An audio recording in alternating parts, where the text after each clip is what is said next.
Thank you very much for joining us, Shannon. I'm here with Eva Kuralova, and we're here Hello. to Thank talk you so about much for having me. this wonderful book of yours about your experiences as a trans widow. And I wanted to start this, if I might, by just reading very quickly a short passage that really struck me. This passage is set in what seems like a party with other people who are trans identifying men. And your husband at this time is sort of earlier in the stage or in an earlier stage of his transition. And the question is about hormone therapy and what to expect. And the jumble of responses is enlightening. No one present passes, but those who come closest, like Lotus, are not taking hormones. Others have used them for years, but have reaped little benefit. A few volunteer they've had sex reassignment surgery, and these aren't the ones I expect either. It seems the current standard of transgender care is hit or miss at best. It seems the accident of smooth skin and a slim build does more for these folks than a whole slew of expensive interventions. Those who've undergone the most procedures rely the most on sartorial cues. That was really interesting to me. You are born passing or not, right? Like it's one more sort of genetic inequality that someone who desperately wants to look like a woman is either born looking like a woman or not, even if he's male, if that makes sense. And with that, I will let you go ahead, Eva, and begin your interview. Sure. All right. Well, thanks so much, Shannon, for doing this with us today. Obviously, I read your book. I have it right here, and I did my Yay. review. I You. thought it was fantastic. I really enjoyed reading it. Obviously, like I do a lot of reading, but most of it is really like dense, like philosophy stuff, like, and it's very slow reading. So when I picked this up, I thought, okay, I'll take a couple of weeks, right? But I was through it in a matter of days, even though I was very busy with stuff. I just couldn't put it down. It was fantastic. So I guess my first question was, what made you want to write this book? Because obviously you went through this experience, you wanted to share it, but there's of course many, many ways to share that experience. So why specifically a book format? Right. So first of all, thank you so much for that compliment and thank you for the review. It was lovely. Um yeah, I think my very first thought was that I just needed to vent about what had happened to me and I just wanted to write it down and that was really the first thing I did. And at that point, I didn't know what I was going to do with that writing, if anything. And then as I began to write, it crossed my mind that I could write a memoir because this was a very unusual experience. And I think people would be interested in it. And also because it didn't go the way that kind of the current political narrative would tell you it's supposed to go. Mhm. I think I was a different kind of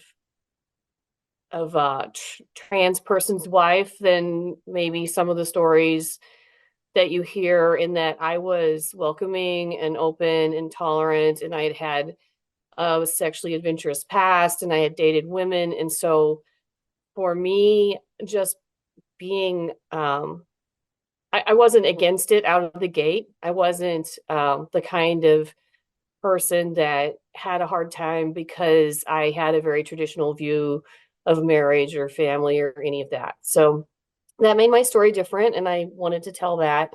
And as I wrote, I think I just, the more I wrote, the more I thought, yeah, I really do want to tell this story. I want to tell it to help other women who've gone through this because that seems to be increasingly common. But I also just want to kind of pull back the curtain and show that this is not what people think it is. And it doesn't Mhm. matter how welcoming and tolerant you are, there's dysfunction here and there's unhappiness and mental problems. And these are real and should be examined and are important in their own right. And I wanted to show that. Yeah, I think that's why your story is so important, because you did try so hard to be so accepting of it. You did everything right by sort of the typical narrative of just being accepting and supportive, and it still didn't work out. And I think you really helped to shine a light on what it really is. So for my follow-up question, what was the process of writing the book like? I can't imagine it was easy, like how long did it take? Did you have to take breaks, or did it all just kind of come out at once? It definitely took me a long time because I have never written a book before, and I was even rusty on writing. Like I had written before, I'd done some small time journalism, freelance type stuff, but I had never really done creative writing. I mean, not in a capacity where I showed it to anyone, you know. And so I was rusty, and I needed it took me time. I had to kind of start from scratch and just be like, okay, how is this done? I'd certainly never written a book. Mhm. And I think a memoir is almost a really, it brings a special kind of difficulty, because if you're writing nonfiction, like if I were just writing a journalistic article, that would come out of me really fast. I would be like, I'm kind of an organized thinker, and I would be like, okay, I want to make these 3 points, and I would, write it quickly. And if you're writing fiction, you can just make stuff up, and you can, you get in a tough spot. You're like, I'll just do this now.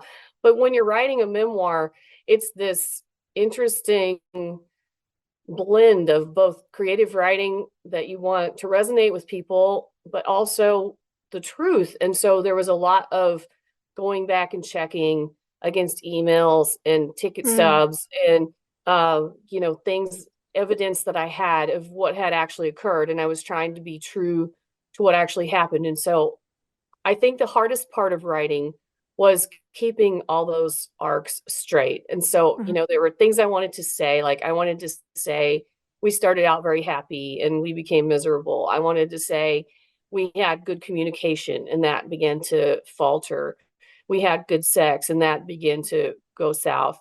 And so how to tell those stories while still mapping back to what actually happened. And so it was just a lot of accounting. It was a lot of keeping things straight. So yeah, it took me a really long time to write. I did my process. I work full time. So for much of it, I just wrote from 5 a.m. to 7 a.m. in the morning before work. And I did that for a really long time. There were other times when I just, wrote in the afternoon or whenever I had time. But I think, yeah, there was just a lot to keep straight. And there was also like some of it I really wanted to write about because I just wanted it off my chest and it was cathartic to write about it. But then other parts were just like logistically difficult. So those I wrote out of order for that reason. I kind of wrote about the things I wanted to write about first, and then I came to that difficult part. And then I would say like a few, well, it took me maybe like 6 years to write. Wow. A few years in, it was like, okay, I've said what I wanted to say, but now I just have to finish this. I have to, it became a project. It became like homework, And so the last part of it was really just trying to plow through it and get it done and get it right and trying to edit it so that it wasn't too long. And yeah. I'm not surprised it took that long. I mean, as I was reading it, I was thinking like, this is so detailed. Like you go back through all these years, and I'm sitting there thinking, I can't remember what happened to me 5 years ago, right? And so it makes sense that you had to kind of fill in those blanks and actually do a lot of accounting, like you said. I thought that was fascinating, because I'm also a writer and I do more like short articles, right? So I would love to write a book one day. I'm surprised you said you hadn't, because as I was going through it, I thought surely she's written books before, because it was just so well plotted out and just great. Gosh, thank you. No worries. So along a slightly different theme, I wanted to ask, what's the biggest piece of advice you could give to other women who are going through something like this? Wow. Okay. So I do get asked this question a lot, and I always say, if the question is how to make this relationship work, I don't know what the answer to that is, because I couldn't make it work, and because I couldn't really even see a path in which it would have worked.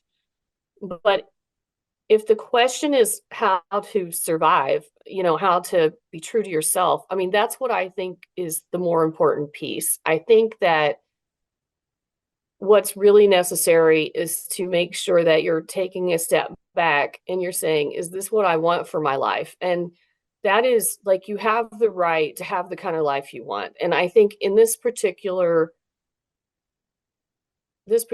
situation, you get a lot of messages from the media and friends and progressive circles saying, you're not supposed to be feeling the way you feel, and this is supposed to be great news, and you should be you should be behaving differently, and you should think differently. If you're thinking this, that's wrong, and you should think something else, and you can't really change your beliefs, right? And so I think it's really important in this situation to say, okay, I know what I want for my life, and it doesn't really matter if anyone else understands, or if it's fair, or if it doesn't work for this other person, because I signed up for a particular thing. There are ways in which I can be flexible, but there are other ways in which I can't. And one of the things I didn't want to do was compromise my own integrity. I didn't want to lie. I didn't want to lie to my then husband, Jamie. I didn't want to lie about him. I didn't want to lie to myself. And I believe, there may be some trans people who don't require that, but that wasn't the case for me. And it just wasn't something that I could work out. So what I really want for women who are going through this, because it's usually women, is just the strength and the ability to say, what I want matters, and I have the right to pursue that, and I don't have to live in a way that makes me unhappy or uncomfortable, or that compromises my values. Hmm.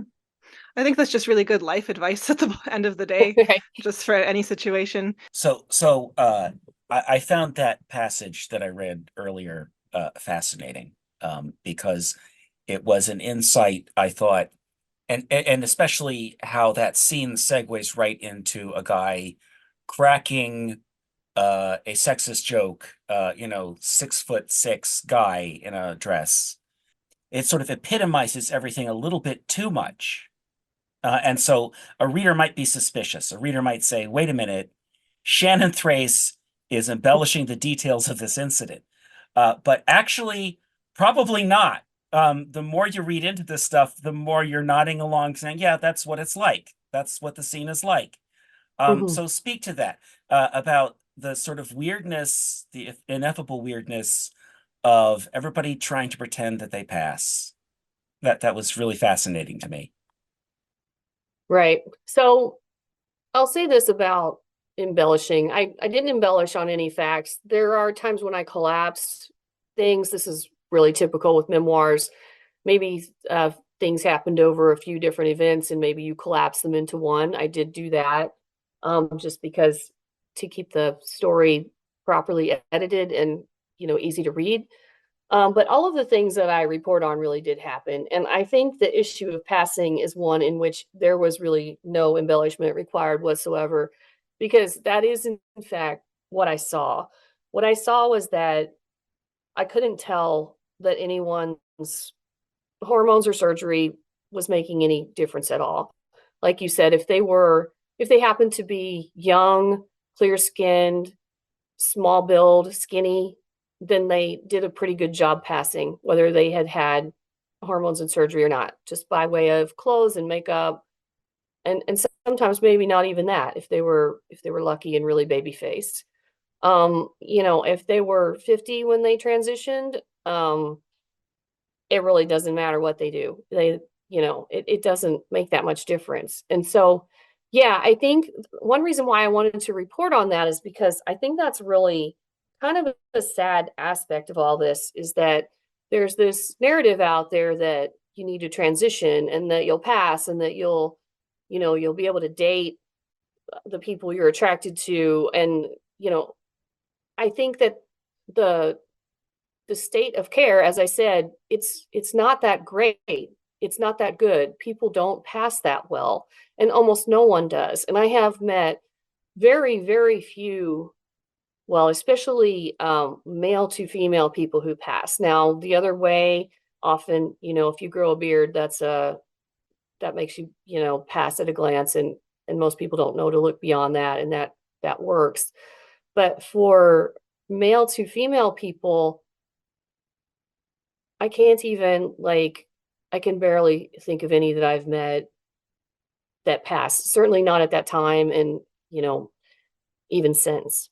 So that's kind of one of the things that I wanted to highlight. It's kind of sad that that is a story that's being sold, and it's not even working very well. Before you even get into whether the relationship's going to work out or whether people are going to receive you the way you want, even the just physical promises around the care are not what they're purported to be. And it was really interesting too, this part where he found his own beard unattractive. Like, you are attracted to his beard and you are telling him, I am attracted to your beard. He's like, my beard is not attractive.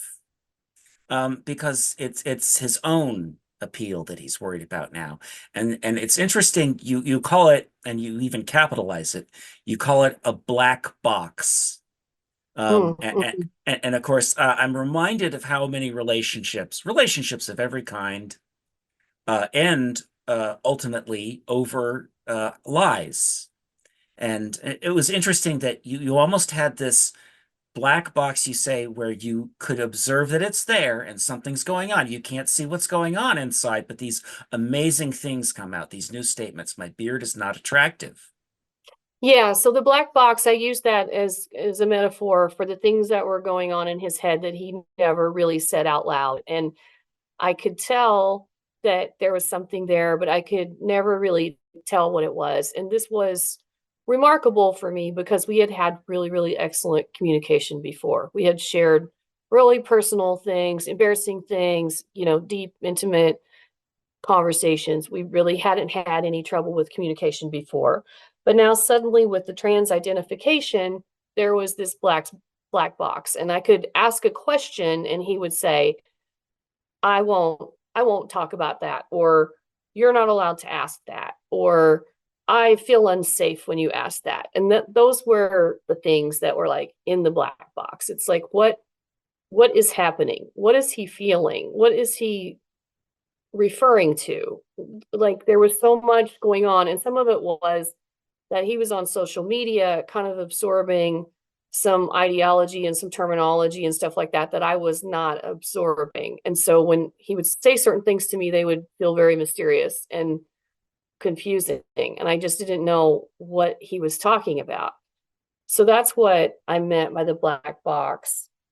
Yeah, and one of those things, like you mentioned, he had a beard, and he said that he was going to have laser hair removal to remove it, and I really didn't like that idea, especially since at this stage he was saying that he was a crossdresser and not a trans person, and he was sometimes playing around with androgyny, wearing the beard while, maybe wearing a poet's shirt or even a skirt, which I thought was cute and cool, and I was fine with that. But then when he said he wanted to remove the beard, I was kind of like, I really wish you wouldn't do that, because I find it attractive. And why, you can continue to shave like you do sometimes and not shave other times. But he said, like you said, he said, my beard is not attractive. And I was like, to who? And this was one of the things that I didn't understand. And I think, as you mentioned elsewhere, I don't normally use the word autogynephilia, but that's what was happening here. So this was a situation where it was very important for him to enjoy his own reflection in the mirror. And that's something I didn't really understand, because for me, being attractive has a lot to do with social standards and whether or not I'm attracting the people I want to attract. I can't imagine, like, as I say in the book, I wouldn't put on makeup if I lived on a desert island. Who would I be putting that on for? And so this idea that he wanted to attract himself didn't make any sense to me until much later when I learned about autogynephilia. So, even though you don't use the word, it's interesting that it applies. The definition seems to apply retrospectively. Finding out later, oh, that's what that was. That's a really bizarre experience. I am also reminded of how the trans widows of the 80s were presented on daytime TV. You know, back at that time, of course, the idea was that a woman should stay because that's her husband. He just happens to like wearing women's clothing, and that's okay. And I even remember at that time that there were, advisories that you shouldn't do this around children because that confuses them. But, things have changed a lot. So this has been allowed to come triumphantly out of the closet, and you find yourself on the wrong side of, your social community that you've identified with. What terrible words these are now. Community, identity. You've identified with this community for so long, and now it is basically telling you to participate in the lie. What you have to do is get into his head canon. You have to let him basically run your life with the black box, and you have to help him affirm this identity. Otherwise, it's actual murder. Uh, and it's interesting. It seems like it was really fast, right? Like that he went from saying, I'm a man in women's clothing to using the women's restroom and obsessing over passing in about 7 months. Am I correct on that? Yeah, about 8. Yeah. Okay. So, yeah, it follows a familiar sort of arc. Like it develops kind of fast when it comes on. And he was, I don't want to, try to dox this person, but he was how old when this happened? He was in his early 40s. Okay. So, basically it's like a midlife crisis, which is interesting. Right. In my youth, I remember the midlife crisis was you bought a Corvette. I don't know where it became, that. So you've talked about this book a little bit. What is something that nobody is talking about with your book, do you think? What's a question no one is asking? For me, there's a big influence of like postmodernism on this situation. I know people do talk about pornography, they talk about social media, but they don't really talk as much about the the way that postmodernism has it. I think it's infiltrated everything. It's infiltrated many things that people don't realize it's infiltrated. I think even some of the people who are, you know, skeptical of transgenderism are themselves infusing postmodernism. There's an attitude of tear it all down. There's an attitude um of using language to obscure facts. I think that has a lot of influence on everything that went on here. There's a lot of really just unhealthy ways of kind of dealing with the post-modernity world, kind of dealing with the loss of faith, the loss of meaning, um, with these, I don't know, these language games and these identities and ideas like that. I guess that would probably be one of the things that I talk about a lot on my Substack that I don't tend to get asked about as much. shannonthrace.substack.com, and it's called Speaking the Ineffable. And I try to talk about a lot of different things. I talk about gender, obviously, but I also just talk about kind of the malaise of the modern world, postmodernism, social media, ways that people tried to fill the void that the death of God and the loss of meaningful communities and stuff like that has affected us.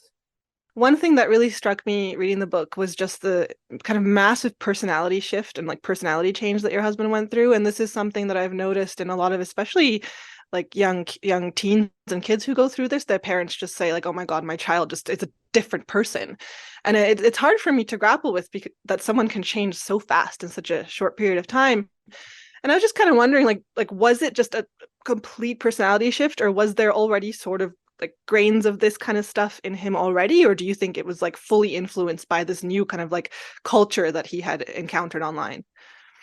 Yeah, I to me it was a very, very abrupt personality shift, and I have tried to look back and go, okay, were there clues? Because a lot of people will say, I just don't believe someone changed that much without prior clues. Um, I can find certain things when I look back, such as that I think he had poor self-esteem and he had a bit of an identity crisis, maybe that showed itself off and on throughout his life, but nothing really that, like you would notice or write home about, just nothing that really should have led to what I saw. And so I think a lot of things happened. There's a thread of mental illness running through his family. Um, his mom had died a few years prior to this revelation. I think that he was vulnerable, I guess is what I'm trying to say. He was vulnerable, and he at the same time encountered an online community that both spoke to his vulnerability and his feelings, but also praised him for certain lines of thought and also gave him talking points and um, told him what to think, really. And so I think it was a confluence of things. And it's really hard for me to put my finger on what happened too, but that's my best guess, is that there's a confluence of a person who, for whatever reason, is really searching for an identity, who comes across a very, very easy identity to adopt, and who gets a lot of online praise and accolades and social rewards for adopting it. He had a group of friends who said they'd stay together forever, and they had started to move. They'd started to move all over the country. They weren't around. He had lost a couple people in his life. I think he was feeling alone, and he was grasping for something. And this sort of thing came along at just the right time to kind of speak to that. I think that's where the parallels, the comparisons to this trans ideology to like a cult really are quite appropriate, because I think a lot of people in with the same like mental state who are searching for something like get sucked into cults and become totally different people.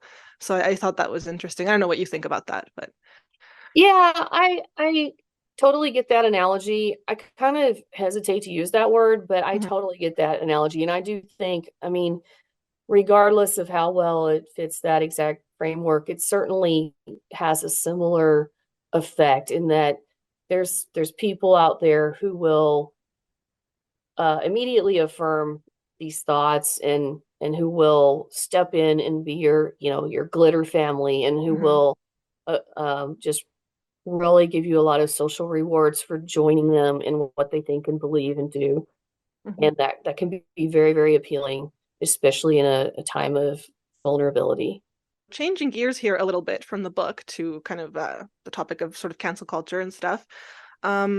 So you have faced accusations of being too sympathetic to AGPs, which I find really funny because, based on what you've actually said, you aren't. And, even in my review of your book, I included a section from a Substack post that you did, which I thought really kind of summarizes your views. And I might just read the whole thing real quick here. So you had said, I find autogynephilia more corrosive to a relationship than a kink. People sometimes successfully integrate kinks into their lives and relationships without undue disruption.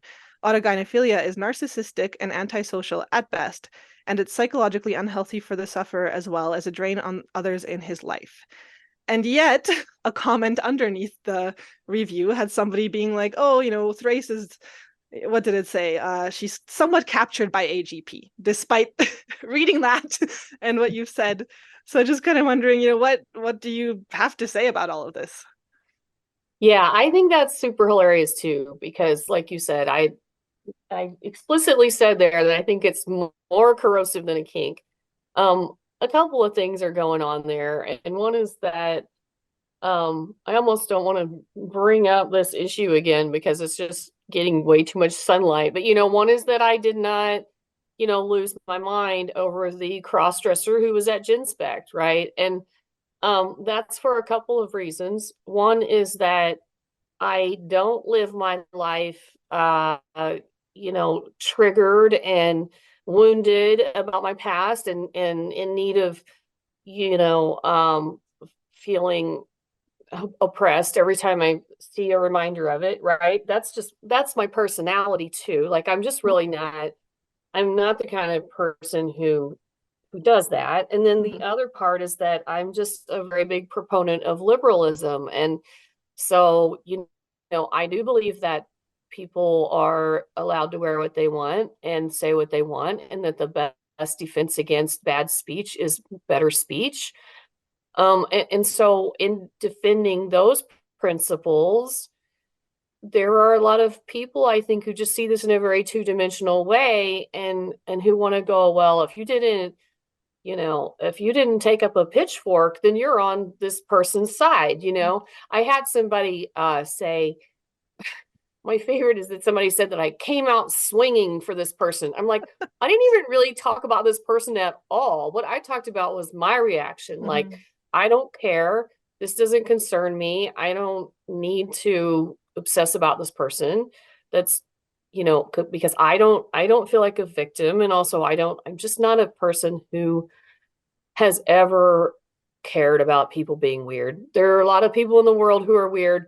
I almost think, ironically, that that my understanding that a lot of men are perverts and a lot of people are weird is what is, that I've already accepted that a long time ago. And so any particular person is not, is not a big deal because I just already accepted that about the world. But yeah, I think that people really want to map their black and white thinking onto what other people are saying. And if you have any nuance or if you're not condemning something with the strongest possible words, then you must be a proponent of it, which is really absurd, especially like to say, I'm too soft on it or something is one thing, which I also don't think is true. But to say I'm a proponent of it or that I'm defending it or that I'm defending a person who's doing it is really just completely false.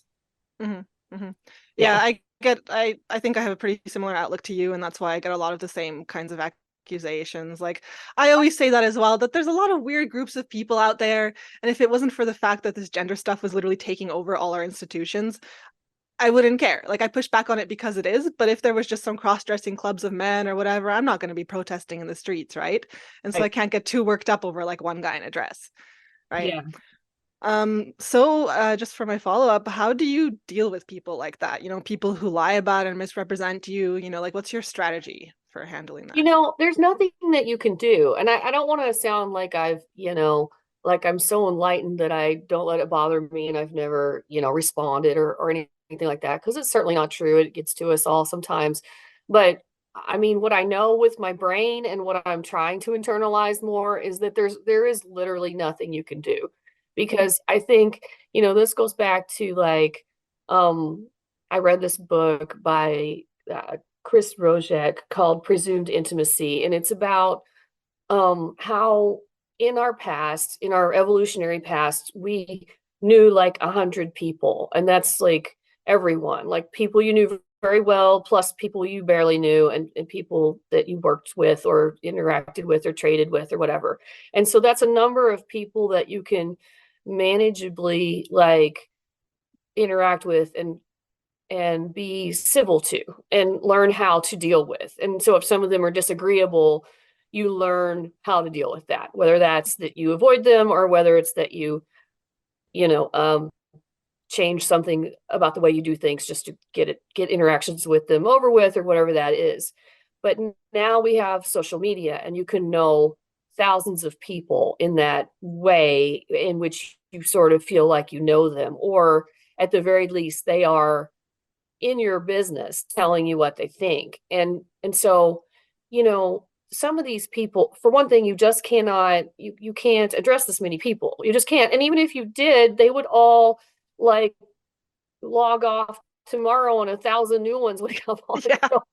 So it's like Hydra, right? You literally cannot address it. And then the other thing that I try to remember is, some of these people could be 12, some of these people could be trolls, they could be bots, they could be they could just get their jollies off of seeing how many responses they get or how many people they can make mad. And so I think the right answer is that you just don't deal with them. And one thing I've been trying to tell myself, and I kind of you saw this with that conversation that you're talking about, is that my words are out there and they can be read and they're public. And so if someone is accusing me of saying something I didn't say, I should take comfort in the fact that reasonable people can in fact go out, read my words and go, yeah, no, that's not in there. Yeah. And that's what really matters. I mean, if people are reading with bad faith,